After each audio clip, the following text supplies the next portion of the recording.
জাতির জনক মহাত্মা গান্ধীর জন্মজয়ন্তী উপলক্ষে মোহনবুগ ব্লকে এক রক্তদান শিবিরের আয়োজন করা হয়। উক্ত শিবিরের উদ্বোধন করেন ধনপুর বিধানসভার বিধায়ক বিন্দু দেবনাথ। উপস্থিত ছিলেন ব্লকের বিডিও শ্রীকান্ত চক্রবর্তী, পঞ্চায়েত সমিতির চেয়ারম্যান শ্রীবাস ভৌমিক।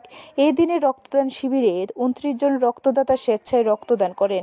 রক্তদাতাদের মধ্যে ফল ও মিষ্টি বিতরণ করেন ব্লক কর্তৃপক্ষ। বিধায়ক বিন্দু দেবনাথ এক সাক্ষাৎকারে বলেন, এই ধরনের রক্তদান মানুষের মধ্যে এবং সমাজের মধ্যে মহৎ কাজ করার অনুপ্রেরণা জাগাবে। জাতির জনক মহাত্মা গান্ধীর জন্মজয়ন্তী উপলক্ষে আমাদের এই মোহনবুগ আদি ব্লকের উদ্যোগে এক রক্তদান শিবির, পাশাপাশি আমাদের এই গত প্রায় এক সপ্তাহ ধরে আমাদের যে স্বচ্ছ ভারত অভিযান চলছে, আমাদের প্রধানমন্ত্রী নরেন্দ্র মোদীর আহ্বানে সেই কর্মসূচিতে সাফল্যমণ্ডিত করতে এবং আমাদের প্রত্যেকের এই ত্রিপুরা রাজ্যের প্রত্যেকের জাগৃত করার জন্য যে আমাদের এই রাজ্যটাকে যেন সুস্থ এবং সবল এবং সুন্দর করতে পারি, আমাদের স্বপ্ন দেখাচ্ছে যে আমাদের একটা নতুন ভারত গড়ার, বিকশিত ভারত গড়ার, গৌরবশালী ভারত গড়ার সেই কর্মসূচিতেই। ব্যুরো রিপোর্ট, খবর ত্রিপুরা।